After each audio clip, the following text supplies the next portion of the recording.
नमस्कार दोस्तों, UP BEd entrance exam 2021 के लिए मैंने 2020 का ये प्रश्न पत्र रीजनिंग का लेकर के आया हूँ दोस्तों।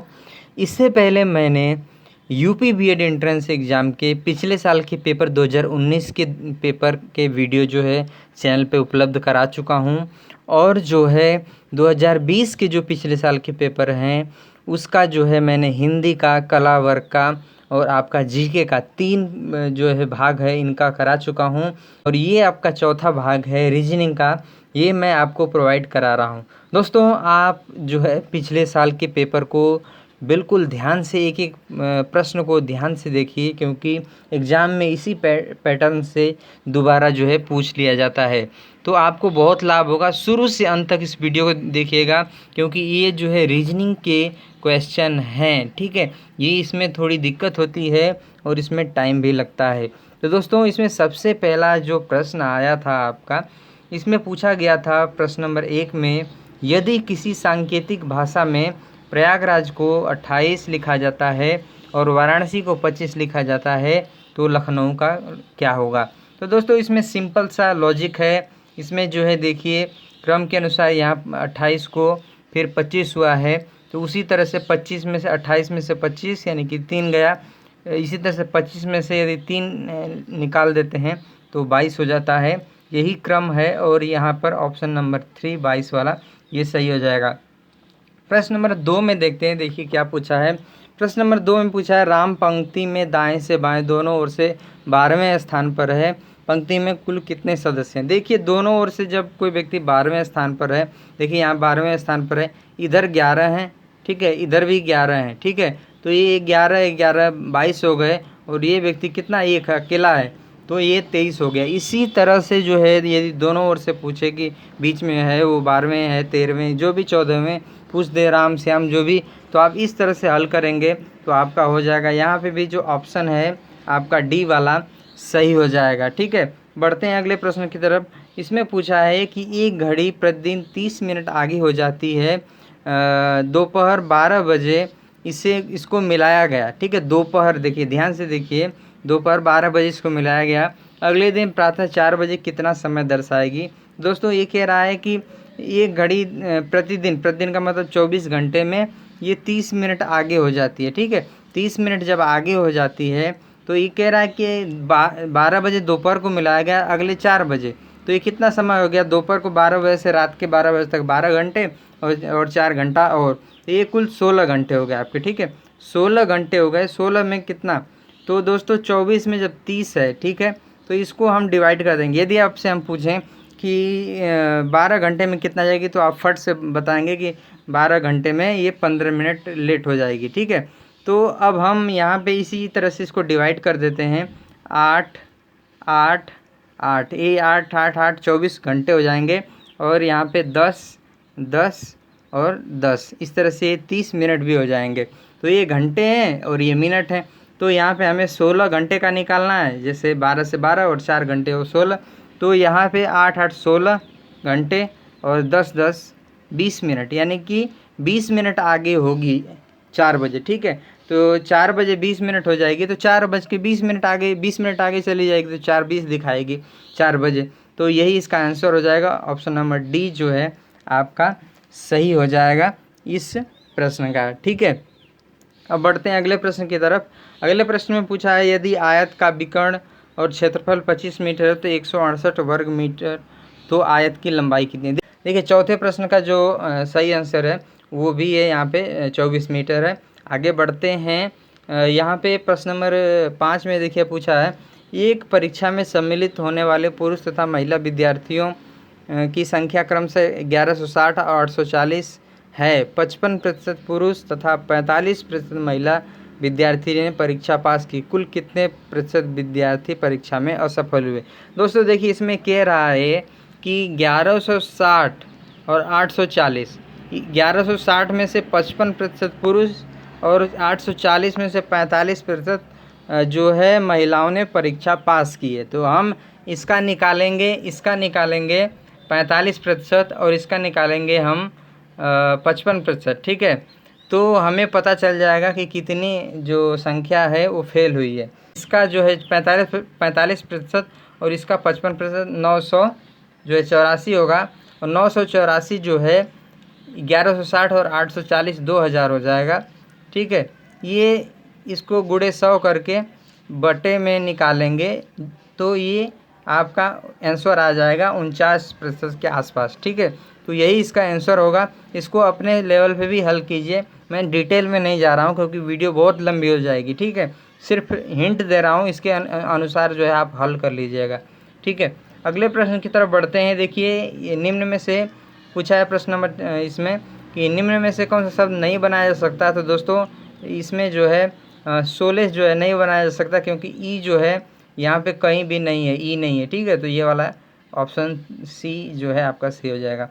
अब बढ़ते हैं अगले प्रश्न की तरफ। इसमें पूछा है नीचे दिए गए शब्दों को एक अर्थपूर्ण क्रम में रखिए तथा फिर नीचे दिए विकल्पों में से सही क्रम चुनिए। तो दोस्तों 7वें का सी सही है। ठीक है, इस क्रम में रखा जाएगा। फिर 4 5, ठीक है, बीज होगा, फिर पौधा होगा, फिर जो है पत्ती होगी। ठीक है, उसके बाद जो है आपका लकड़ी होगी, पत्तियों के बाद लकड़ी, मोटी लकड़ी बन जाएगी, उसके बाद मेज तैयार किया जाएगा काट करके। तो ये क्रम होगा, इसको भी समझ लीजिएगा। इस प्रश्न नंबर 8 में पूछा है निम्न में से भिन्न कौन है, बढ़ई, कुम्हार, मिस्त्री या किसान। तो दोस्तों देखिए, ये बढ़ई जो है वो भी लकड़ियों पर काम करता है, कुम्हार जो है आपका मिट्टी को लेकर काम करता है, मिस्त्री जो भी है वो भी किसी वस्तु को लेकर के ये अपना काम करते हैं, जो है जुड़ाई वड़ाई का, ईंट वगैरह का। ठीक है, लेकिन किसान जो है बिल्कुल अलग है। ये जो है बिल्कुल प्रारंभिक स्तर पे काम करता है, मिट्टी पर काम करता है। ठीक है, मिट्टी में बीज उगाना, और उससे जो उगता है, पेड़ उगते हैं, उस पर कहीं बढ़ई काम कर रहा है, कहीं कुम्हार काम कर रहा है, तो कहीं मिस्त्री काम कर रहे हैं, मिट्टी से ईंट बनती है। तो इस तरह सारे जो है दूसरे में आ जाते हैं, लेकिन किसान जो है प्रथम में जो है ये काम करता है प्रारंभिक स्तर पर। ठीक है, तो ये किसान यहाँ पे अलग हो जाएगा, इसको समझिएगा। ठीक है, प्रश्न नंबर 9 में पूछा है शिक्षा को परिभाषित किया जाता है। तो शिक्षा को दोस्तों अनुभवों के द्वारा होने वाली ज्ञान वृद्धि के रूप में, इसको इस रूप में परिभाषित किया जाता है। प्रश्न नंबर 9 का ये सही हो जाएगा। अब अगले प्रश्न में देखते हैं। देखिए क्या पूछा है। प्रश्न नंबर 10 में एक लड़के के फोटो की तरफ इंगित करते हुए सुरेश ने कहा, ठीक है, यह मेरी माँ का। अब सुरेश कह रहा है ये मेरी माँ के इकलौते पुत्र का पुत्र है। सुरेश से उस लड़के से किस प्रकार संबंधित है। सुरेश बोल रहा है, देखिए सुरेश है यहाँ पे, सुरेश, यह मेरी माँ, सुरेश की माँ, ठीक है, माँ, ठीक है, इसके इकलौते पुत्र, इकलौता यही हो जाएगा। ठीक है, पुत्र, इकलौते पुत्र का पुत्र, इसका पुत्र, ठीक है, पुत्र। तो इसका क्या संबंध है दोस्तों, बेटा और पिता है। तो यहाँ पे देखिए पिता ये रहा, तो ऑप्शन नंबर डी सही हो जाएगा। देखिए आगे बढ़ते हैं अगले प्रश्न में। इसका मैं एक हल करा देता हूँ, आगे भी प्रश्न आएंगे, उसके बाद उसी के अनुसार आप भी हल कर लेंगे। मैं आपको इस प्रश्न को मैं बना के दिखाता हूँ। देखिए इसमें पूछा है, देखिए दो कथनों के आगे दो निष्कर्ष दिए गए हैं, ठीक है, और यहाँ पे निष्कर्षों में से कौन निष्कर्ष सही है, यदि कोई हो तो दिए गए कथनों में कौन सा निष्कर्ष सत्य है बताइए। ठीक है, तो यहाँ कथन है, इसको हम ग्राफ से समझेंगे, गोला बना करके। देखिए इसमें कहा है सभी शेर चूहे हैं, ठीक है। अब शेर आ गए, शेर, सभी शेर, ये सारे शेर हैं, ठीक है, ये सारे शेर हैं, ये सभी क्या हैं, ये सभी क्या हैं, चूहे हैं। तो इसके अंदर ये आ गया चूहे, ये है चूहा, ठीक है। तो सभी इसके अंदर आ गया, तो ये शेर क्या हो गया, सभी शेर क्या हो गए, इस चूहे के अंदर आ गए, ठीक है। इस तरह से समझिए, आप लॉजिकली समझिए इसको, वस्तु समझ के समझिए इसको। और कुछ बिल्लियाँ शेर हैं, तो कुछ बिल्लियाँ शेर हैं, तो इसको क्या करेंगे, इस तरह से ग्राफ बनाएंगे। ये बाहर कुछ बिल्लियाँ, तो कुछ बिल्लियाँ इस शेर के अंतर्गत आ गई, यहाँ पे कुछ बिल्लियाँ शेर हो गई और कुछ बाहर हो गई। इस तरह से ग्राफ आपका बन गया। अब निष्कर्ष निकालते हैं। यहाँ पे निष्कर्ष देखिए, कुछ बिल्लियाँ चूहे हैं, ठीक है, कुछ बिल्लियाँ चूहे, तो बिल्कुल ये जो कुछ बिल्लियाँ हैं ये शेर के अंतर्गत भी हैं और चूहे के अंतर्गत भी हैं, ठीक है। तो ये आपका निष्कर्ष एक सही है, ठीक है। दूसरा है कोई चूहा बिल्ली नहीं है, कोई चूहा, देखिए कोई चूहा बिल्ली नहीं है तो ये भी गलत हो जाएगा, क्योंकि ये जो चूहे हैं यहाँ पे ये बिल्ली हैं, ठीक है, समझ रहे हैं। तो ये बिल्ली में आ रहा है तो यहाँ पे ये वाला गलत हो जाएगा। तो इस तरह से केवल निष्कर्ष एक अनुसरण करता है, इस ऑप्शन को आप चुन लेंगे। तो इस 11वें प्रश्न का जो आंसर है वो ए है। आगे ऐसे प्रश्न आएंगे, आप इस वीडियो को दोबारा देखिएगा और सारे प्रश्न ऐसे प्रश्नों को हल करिएगा। मैं आगे जो प्रश्न आएंगे सिर्फ उसका आंसर उत्तर बताऊंगा, ठीक है। देखिए ये क्या है, 12वें प्रश्न पूछा है 5 पुस्तकें ABCDE हैं, ठीक है।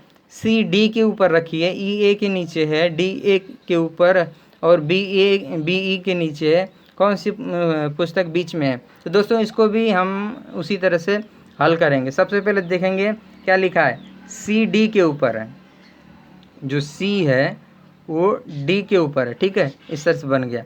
अगला ई ए के नीचे है, तो यहाँ पे हम जो है ई को लिख देंगे और ए को लिख देंगे, ठीक है। डी ए के ऊपर है, डी जो है ए के ऊपर है, डी जो है ए के ऊपर है, तो यहाँ हम इस ए को यहाँ ला देंगे, ठीक है। और जब इसके साथ ये भी इसके नीचे है तो ये भी आ जाएगा। समझ में आ रहा है, ठीक है, समझ रहे हैं ना। नहीं समझ में आ रहा है तो कमेंट बॉक्स में मेरे टेलीग्राम चैनल पर भी जुड़िए, वहाँ प्रश्न कीजिए, मैं आपको इसका वो डिटेल में बताऊँगा। यहाँ पे वीडियो लेंदी हो रही है इसलिए मैं इसको ज़्यादा शॉर्ट में या जल्दी बताने की कोशिश कर रहा हूँ, ठीक है। नीचे तो यहाँ ये भी आ गया। आगे बोल रहा है कि बी ई के नीचे है, अब ई के नीचे बी है, यहाँ पे मान लीजिए बी है, तो क्या है, एक क्रम बन गया ना, अब समझ रहे हैं ना, एक क्रम बन गया, C D A E B. तो इस तरह से पूछ रहा है कौन सी पुस्तक बीच में रखी है, तो 2 इधर और ये 2, ये जो है आपका बीच में आ गया, तो जो है ऑप्शन थर्ड आपका सही हो जाएगा। देखिए प्रश्न नंबर 13 में देखते हैं इसमें क्या पूछा है। देखिए एक व्यक्ति ने कहा यह लड़की मेरी माँ के पोते की पत्नी है, उस व्यक्ति का उस लड़की से क्या संबंध है। तो यहाँ भी वैसे ही बनाएंगे। देखिए सबसे पहले व्यक्ति ने क्या कहा, ये हो गया व्यक्ति आपका, ठीक है, व्यक्ति ने कहा मेरी माँ, इसकी माँ, ठीक है, माँ हो गई, और के पोते की पत्नी है, यानी कि माँ, ये व्यक्ति उसका बेटा, और यहाँ पे इसका लड़का,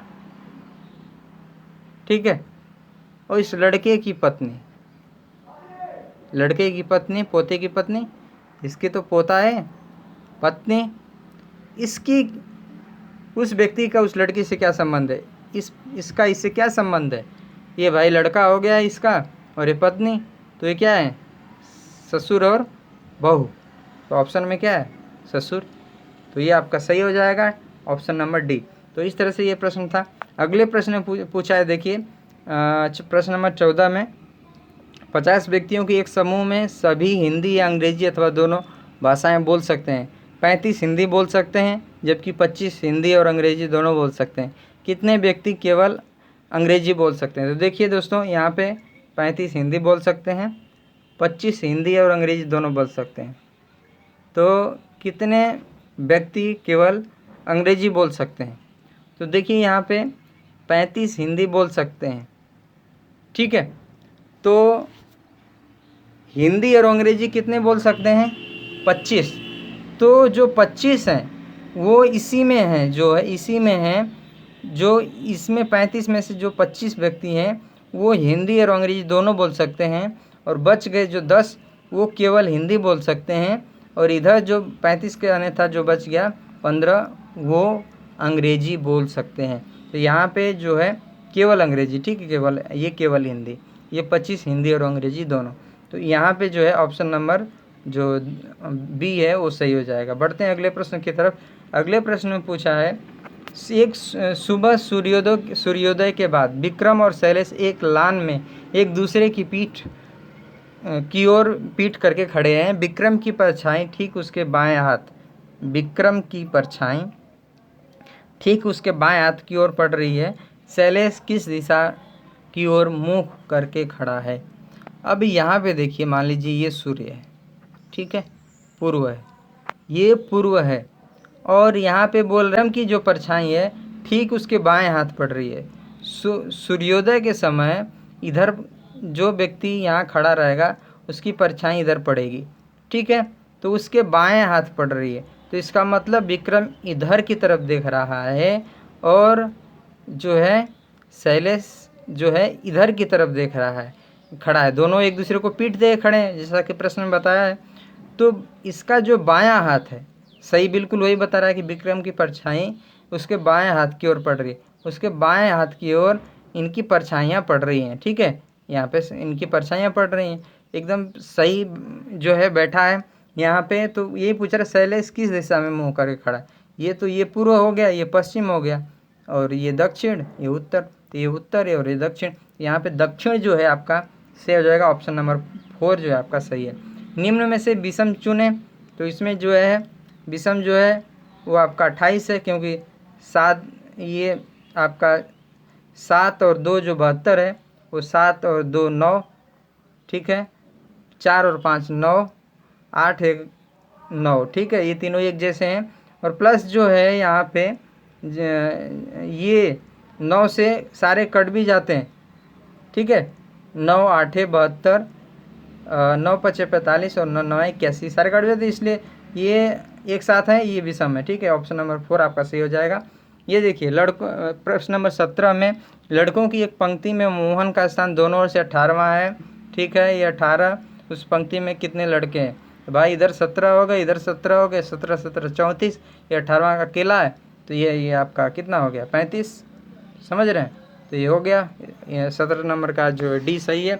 ये देखिए कथन निष्कर्ष का मैंने एक बार समझा दिया है, इसका आप हल करेंगे और टेलीग्राम चैनल पर मुझे इसका उत्तर देंगे आप सभी, ठीक है।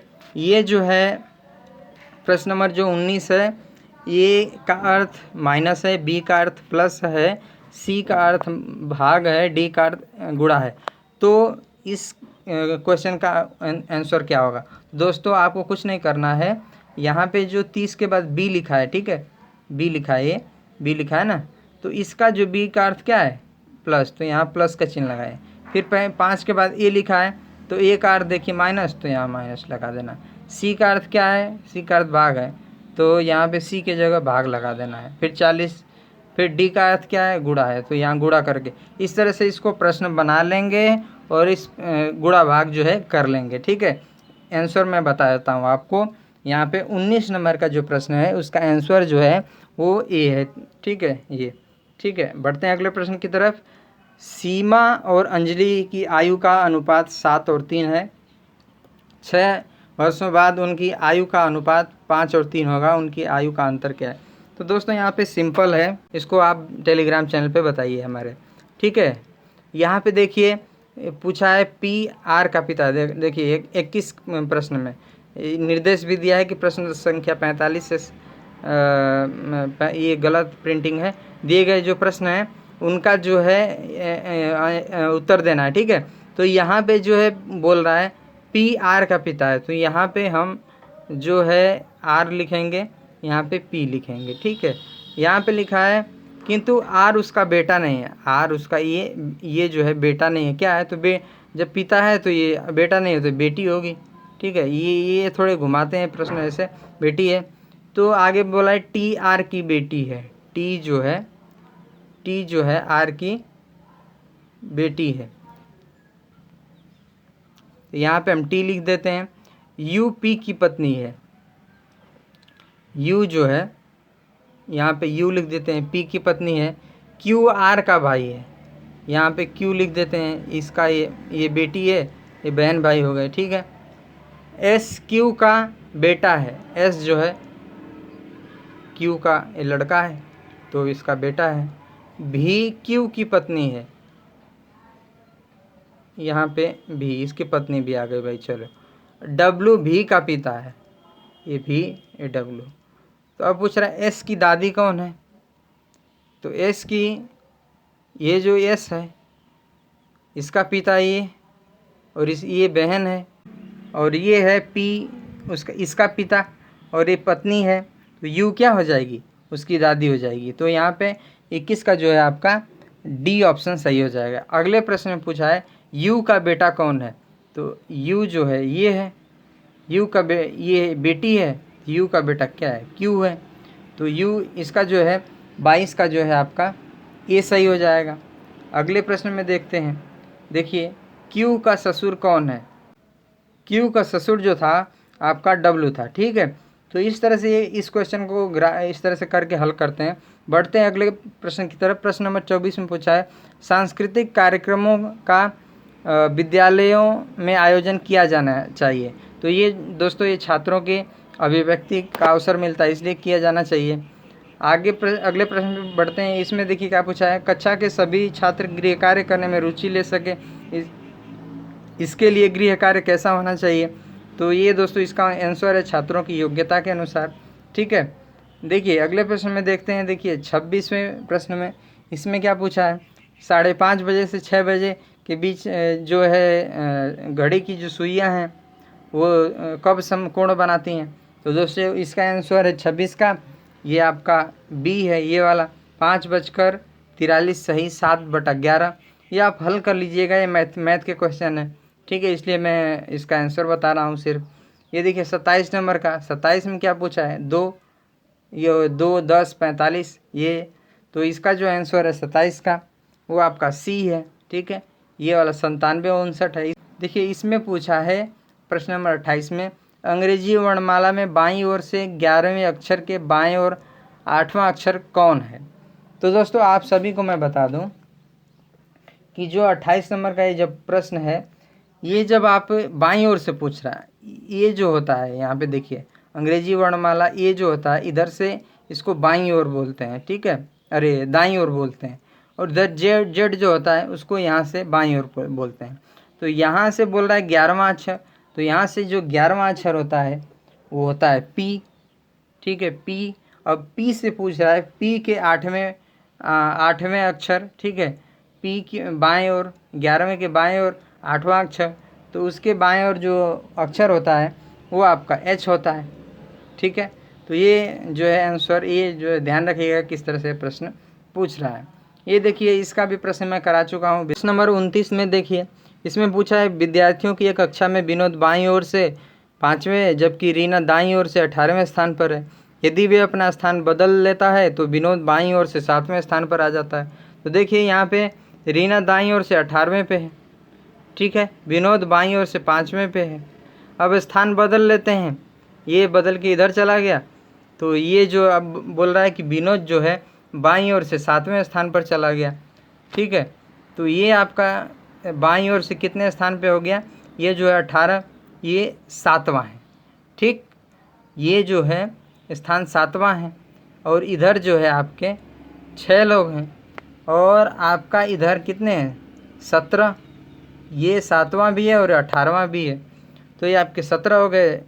तो ठीक है, तो आप जो है यहाँ 6 और यहाँ ये 17 और ये एक 18, तो 18 6 कितने हो जाएंगे, ये 6, ये 17, 17 6 23 और ये एक व्यक्ति ये खुद है, तो ये आपका 24 हो जाएंगे।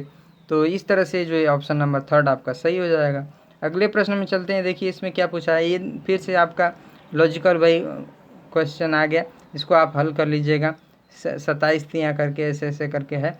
और आगे देखते हैं कि इसमें क्या पूछा है। प्रश्न नंबर 31 में देखिए क्या है, ये कुछ नहीं है, बस 4 4 यहाँ पे जोड़ते गए हैं, ठीक है। यहाँ पे डी में 4 जोड़ा तो एच आया, इस और एच में 4 जोड़ा तो एल आया। इस तरह से एल में जो 4 जोड़ देंगे तो यहाँ पे 16 यानी कि पी आ जाएगा, ठीक है। जी में उसी तरह से G7, किंग्स 11, K11 और वो 11 के बाद 15 4 जोड़ा तो, और 15 के बाद जो है 4 जोड़ेंगे तो एस आ जाएगा। तो यहाँ पे PS जो है ऑप्शन नंबर फर्स्ट सही हो जाएगा, पहला वाला, ठीक है। ये देखिए कथन और निष्कर्ष में से फिर एक क्वेश्चन आ गया, इसका जो हल आप कर लीजिएगा और टेलीग्राम चैनल पे ज़रूर उत्तर दीजिएगा, ठीक है। एक बार मैंने उसको समझा दी। ये देखिए ये क्या पूछा है, प्रश्न नंबर 33, लखनऊ से दिल्ली के लिए हर 5 घंटे पर बस छूटती है। सूचना केंद्र से मुझे 10:45 पर ज्ञात हुआ कि बस 25 मिनट पहले छूटी है, ठीक है, छूट गई है। तो अगली बस छूटने का समय क्या होगा? तो दोस्तों 10:45 पर 25 मिनट पहले छूट गई, ठीक है, 10:45। तो ये 25 मिनट यहाँ से माइनस करेंगे तो आपका ये हो जाएगा 10-20 पर छूट गई। तो अगला कब, अगला हर 5 घंटे पे छूटती है, तो 10-20 के बाद 5 घंटा और जोड़ दीजिए। तो आपका ऐसे ही हो गया 10-2 12 20, 10-2 12 और आगे जो है 3 घंटे और, ठीक है, 3 बजे और 3 और 20 पर, तो 3-20 हो जाएगा ये आंसर इसका, क्योंकि 3-20 पर छूटेगी। आप देख सकते हैं, इसको हल कर लीजिए अपने हिसाब से, आपको पता चल जाएगा। तो यहाँ पे 33 का जो है सेकंड सही हो जाएगा। ठीक है, बढ़ते हैं अगले प्रश्न की तरफ। इसमें देखिए बताया है कि निम्न आकृति में त्रिभुज, ये जो त्रिभुज है ये गांव के युवा को दर्शाता है, गांव, ठीक है, गांव के युवा को, ठीक है, और जो वर्ग है ये वाला, ये शिक्षित को, तो इसको शिक्षित लिख देते हैं, ठीक है, और वृत्त जो है बेरोजगार को, ये बेरोजगार, ठीक। अब ये प्रश्न है आगे, इसी पर प्रश्न पूछा है कि गांव में शिक्षित बेरोजगार युवा को दर्शाता है। यहाँ पे देखिए क्या, कौन सा जो सर्कल है यहाँ पे, गांव में शिक्षित, अब गांव में आ जाएगा तो ये भी आ जाएगा, शिक्षित में आ गया तो आपका ये भी सर्कल आ गया, और बेरोजगार है तो ये भी आ गया। तो देखिए यहाँ पे जो है 5 नंबर 7 नंबर ऊपर जो है वर्ग छूट जा रहा है ये वाला, ठीक है। 5 नंबर जो है वो त्रिभुज भी में है, वर्ग में भी है और वृत्त में भी है। तो 5 से दर्शा रहा है कि गांव में शिक्षित बेरोजगार युवाओं को दर्शाता है, ठीक है। तो इसका आंसर क्या हो जाएगा, 34वें का जो आंसर है वो आपका हो जाएगा ए 5 से। समझ रहे हैं, इसको ध्यान से समझिए मैं क्या कहना चाह रहा था।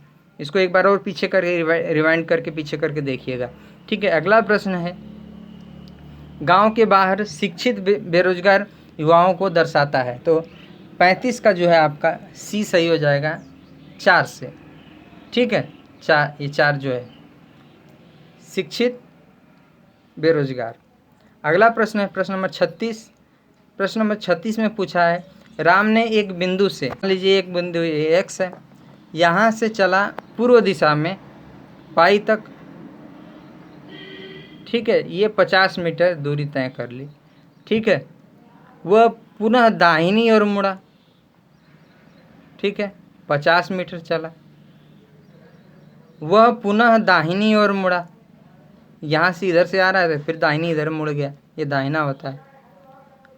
60 मीटर चला, 60 मीटर थोड़ा आगे, अब पुनः अंत में पुनः दाहिनी ओर 50 मीटर चला, यहाँ से 50 मीटर चला। वह प्रारंभिक बिंदु से कितनी दूरी पर, दोस्तों भी यहाँ से 50 मीटर चला, इसकी दूरी और इसकी बराबर हुई, ठीक है। यहाँ ये 60 चला गया था इसलिए 10 मीटर यहाँ पे आगे आ गया यहाँ से, तो ये दूरी कितनी हो गई, ये 50 मीटर है और ये लंबाई 60 मीटर है। तो समझ रहे हैं ना, ये 10 मीटर की गैप है। तो ये आपका आंसर एक जो है आपका सही हो जाएगा, ठीक है, 10 मीटर। बढ़ते हैं अगले प्रश्न की तरफ। ये देखिए इसमें मैंने आपको बता दिया है, इसको आप नंबरिंग कर लीजिएगा। F से 6 होता है और G से 7, H से 8, I से 9, F को ये F 6 है तो 9 हो गया है, 3 जोड़ दिया है। इस तरह G 7 है तो J 10, 3 जुड़ गया है। तो इस तरह से आप देख लीजिएगा, ये हल हो जाएगा। इसका आंसर मैं बता देता हूँ। देखिए 37 का जो आंसर है वो आपका सी है, ठीक है, RST, इसको हल कर लीजिएगा, ठीक है। 38 में देखिए, प्रश्न नंबर 38 में, यदि किसी सांकेतिक भाषा में मास्टर को NCBXJX से लिखा जाता है तो कूट भाषा में डॉक्टर को कैसे लिखा जाएगा। तो दोस्तों यहाँ पे मैं ये वाला लिख देता हूँ। मास्टर को क्या हो जा रहा है कूट में, NCBXJX, ठीक है। तो M के बाद N आता है, 1 जोड़ दिया, A के बाद C आया, 2 जोड़ दिया, 3 नंबर पे C होता है। S के बाद STU भी, ये 3 पे आ गया, ठीक है। टी के बाद टी में जब 20 में 3 जोड़ेंगे तो 23 आ जाएगा। इसी तरह से अगले में ई में 4 जोड़ा है, ठीक है, ई तो, और आर में जो है 5 जोड़ा है, तो इस तरह से ये आ गया। तो ये 1 2 3 4 5 इसमें जोड़ते गए और एक कूट बन गया है। इस तरह से आप भी डी में जो है 1 जोड़ेंगे, ओ में जो है 2 जोड़ेंगे, ये ओ 15 नंबर पे होता है, सी में 3 जोड़ेंगे, टी में 4 जोड़ेंगे। तो इस तरह से हल करेंगे और मैं इसका आंसर बता देता हूँ। 38 का जो है आपका ए सही है, ठीक है, ये वाला 38 का जो है ए सही है। बढ़ते हैं अगले प्रश्न की तरफ। ये प्रश्न भी वैसा ही है, पी का अर्थ प्लस है, यहाँ पे एस की जगह प्लस रख लीजिएगा और आगे भी इस तरह से रख करके इसको हल कर लीजिएगा। देखिए अगला प्रश्न, देखिए प्रश्न नंबर 40 में पूछा है, क ने ख को एक साइकिल 20% लाभ में बेची। ये देखिए समझने वाली चीज़ है। क ने, ठीक है, क ने मान लीजिए 100 रुपये की साइकिल थी, 20% की लाभ में बेची, यानी कि 120 रुपये में बेच दिया, ठीक है। अब ख ने 25% लाभ में जो है ग को बेची, ठीक है, 25% के लाभ में जो है बेची, ठीक है। ग ने 1500 का भुगतान किया, तो क ने कितना भुगतान किया? तो दोस्तों 120 का हम 25% निकाल लेंगे, ठीक है। तो 120 का जो 25% होगा आपका वो 30 होगा, ठीक है। तो यानी कि जो ख ने जो है वो इसको 120 प्लस 30 150 में बेची,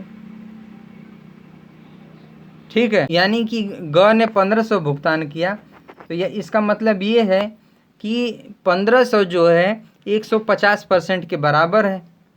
अब हमें इसका क का भुगतान निकालना है, तो हमें जो 150% को जो है तोड़ना होगा, ठीक है, 1% इसका निकालना होगा। तो 1500 जो है 150% है, तो 1500 का क्या करेंगे, 150 से तोड़ देंगे। देखिए 1500 जो है क्या है 150% है, 1500 150 से तोड़ देंगे, ठीक है।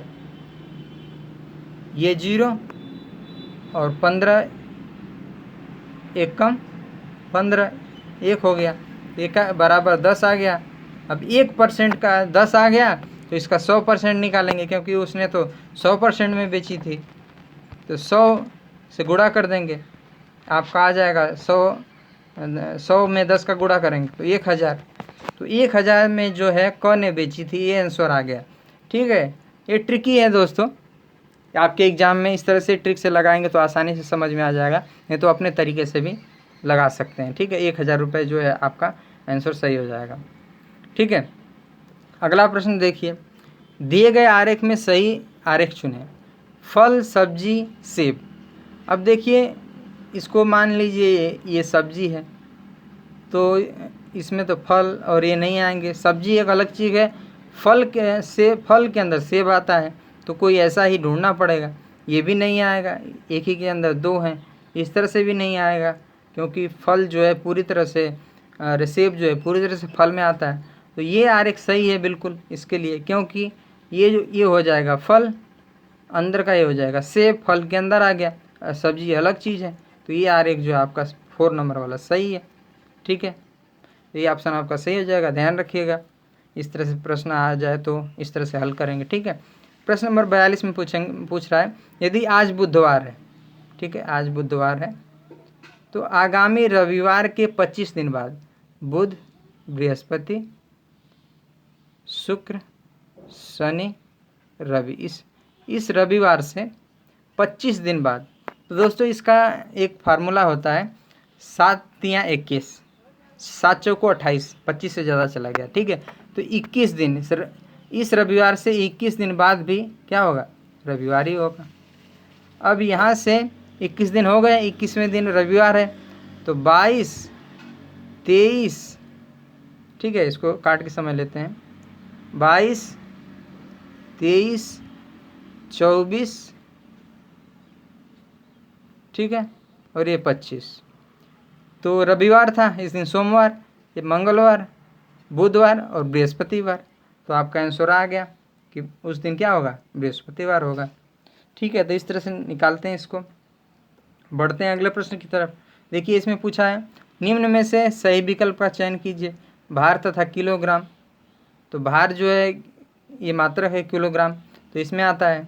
उसी तरह से दूरी को हम किस में मापते हैं, किलोमीटर में। ऑप्शन नंबर 2 आपका सही हो जाएगा। ठीक है, प्रश्न नंबर 44 में देखिए इस तरह का एक और प्रश्न आ चुका है। 44 में पूछा है जिला, गांव, राज्य, तहसील, राष्ट्र, इसको एक क्रम में रखना है। तो आप इसको रख सकते हैं। सबसे पहले किसको रखेंगे, गांव को रख लेंगे, फिर आप तहसील को रखेंगे, फिर आप जिला को रखेंगे, फिर राज्य को रखेंगे, राष्ट्र को रखेंगे। ऑप्शन नंबर आपका 1 सही हो जाएगा, ध्यान रखिएगा इसको। ये देखिए सोहन उत्तर 10 किमी चलने के बाद, देखिए अब इसको फिर से देखिए, मैं इसको फिर से दिखा देता हूँ आपको। ये पूर्व है इधर की तरफ, ये उत्तर है। ठीक है, इधर 10 किमी चल गया। चलने के बाद वहाँ से वापस मुड़कर 6 किलोमीटर चला। यहाँ से 6 किलोमीटर चला मान लीजिए यहाँ, तो ये आपका 6 हो गया। ठीक है, यहाँ तक चला, 6 किलोमीटर से वापस मुड़कर चला। ठीक है, दक्षिण की ओर। फिर वह पूर्व की ओर 3 किमी चला। ठीक है, ये 3 किमी चल गया। बताइए वो प्रारंभिक दूरी से कितनी दूरी पर है। तो ये आपका 6 किलोमीटर है, तो ये आपका 10 था, ये पूरा 10 था, तो ये 4 और ये 3, तो ये मतलब कि यहाँ से यहाँ की दूरी बतानी है, और ये 4 किलोमीटर है और ये 3 किलोमीटर है। तो इसका फार्मूला होता है 4 का स्क्वायर प्लस 3 का स्क्वायर, पाइथागोरस प्रमेय। 4 चौको 16, 3 तिया 9। ठीक है, 16 9 आपका हो जाएगा 25। ठीक है, और इस 25 को हम क्या कर देंगे, कर्ण में निकाल करके इसका आंसर आ जाएगा 5 किलोमीटर दूरी पर। ऑप्शन नंबर 2 आपका सही हो जाएगा। ठीक है, इस तरह से लगाइएगा। ये देखिए अगला प्रश्न है। अगले प्रश्न पूछा है यदि रेल को बस कहा जाता है, बस को ट्रैक्टर कहा जाता है, ट्रैक्टर को कार कहा जाता है, तो कार को स्कूटर कहा जाता है, तो स्कूटर को साइकिल कहा जाता है, और साइकिल को जीप कहा जाता है, तो खेत जोतने के लिए किसकी आवश्यकता पड़ेगी। तो कुछ लोग तो कह देंगे कि यहाँ पे साइकिल अरे जीप की आवश्यकता पड़ेगी। तो जीप से तो होगा नहीं दोस्तों। यहाँ पे असल बात ये देखनी होती है कि ट्रैक्टर को क्या कहा जा रहा है। ट्रैक्टर को कार कहा जा रहा है, यानी जो ट्रैक्टर है उसको कार कहा जा रहा है, बस। अब कार को क्या कहा जाता है वो अलग बात है। अब ट्रैक्टर को कार कहा जाता है, तो खेत जोतने के लिए हमें यहाँ पर अभी कार की आवश्यकता पड़ेगी, बस इतना समझिए। इसमें भ्रमित मत होइए कि फिर कार को ये कहा जाता है, वो कार तो है नहीं, ट्रैक्टर को कार कहा जा रहा है। अब वो जो कार है वो ट्रैक्टर है, असल में वो कार है ही नहीं। जो कार है उसको कुछ और कहा जा रहा है, ये समझिए। तो बस ट्रैक्टर को कार कहा जाता है यहाँ पे, बस आप कार पे लगा देंगे, इससे खेत जोता जाएगा। देखिए अगला प्रश्न, प्रश्न नंबर 47 में निम्न में से सही विकल्प का चयन कीजिए। हिटलर और जर्मनी से संबंधित है। इसी तरह से 247 नंबर का जो आंसर आपका सही होगा बी। जो मुसोलिनी था वो इटली का, जैसे हिटलर तानाशाह था जर्मनी का, उसे मुसोलिनी तानाशाह था इटली का। ये ऑप्शन आपका सही हो जाएगा 47 का बी। ऑप्शन बी सही हो जाएगा। देखिए 48 में देखते हैं निम्न में से सही विकल्प का चयन कीजिए। पाखंड का ईमानदारी, ये एक तरह से एक पाखंड, दूसरी तरफ ईमानदारी। उसी तरह से कभी कभी का कभी कभी, और एक प्राय हमेशा, तो ये दूसरे के सही विकल्प हैं, एक दूसरे से मैच खाते हैं। तो ऑप्शन नंबर जो है इसका 48 का जो है आपका सी सही हो जाएगा। प्रश्न नंबर 49 में पूछा है जिस प्रकार उड़ना तोते से संबंधित है उसी प्रकार रेंगना किससे संबंधित है। दोस्तों तो यहाँ पे गौरैया उड़ती है, रेंगना का पूछ रहा है। मगरमच्छ रेंगता है, मेंढक कूदता है, मछली तैरती है, तो मगरमच्छ ही होगा। ठीक है, 49 का जो आपका बी ऑप्शन सही हो जाएगा। निम्न में से भिन्न कौन है। तो दोस्तों यहाँ पे पनीर, मक्खन, दूध, दही। दही दूध से बनती है, मक्खन दूध से बनता है, पनीर दूध से बनता है। तो दूध एक अलग चीज़ है, सबको बना रहा है, तो दूध ही अलग हुआ। ठीक है, बाकी पनीर, मक्खन, दही एक हुए, दूध अलग हो गया। तो इस तरह से आपका 50 नंबर 50वां प्रश्न अंतिम प्रश्न था। आगे दोस्तों यहाँ पे जो है कला वर्ग का भी क्वेश्चन है, लेकिन इसका जो है मैंने अलग ही वीडियो में करा दिया है। उसका लिंक जो है मैं आपको आई बटन में दे दूँगा, वहाँ से आप देख लीजिएगा। उम्मीद करता हूँ दोस्तों मैंने जो है प्रश्न हल करवाए आप सभी को समझ में आ गया होगा। नहीं समझ में आया हमारे टेलीग्राम चैनल से जुड़िए, वहाँ पे कमेंट कीजिए, वहाँ पे अपने प्रश्न को हल करके दिखाइए। पूछिए, मैं ज़रूर उत्तर दूंगा वहाँ पे जो है आपके प्रश्नों का जवाब दूंगा। ठीक है, आज के वीडियो में दोस्तों इतना ही। जो चैनल पे और वीडियो जो उपलब्ध हैं यूपी बीएड एंट्रेंस एग्ज़ाम से हम सारी चीज़ें प्रोवाइड करा रहे हैं, कब कब क्या चीज़ें आ रही हैं। ठीक है, आपको सब कुछ अपडेट रख रहे हैं। ठीक है, तो हमारे चैनल को सब्सक्राइब कर लीजिए और यहाँ पे ये वीडियो अच्छा लगा हो तो वीडियो को लाइक भी कर लीजिएगा, और सब्सक्राइब करने के बाद जो बेल आइकन है उसको भी दबा लीजिएगा दोस्तों, ताकि आपको सारी चीज़ें मिलती रहें। ठीक है, तो आज के वीडियो में दोस्तों इतना ही। लाइक, सब्सक्राइब, शेयर जरूर कीजिएगा। धन्यवाद दोस्तों।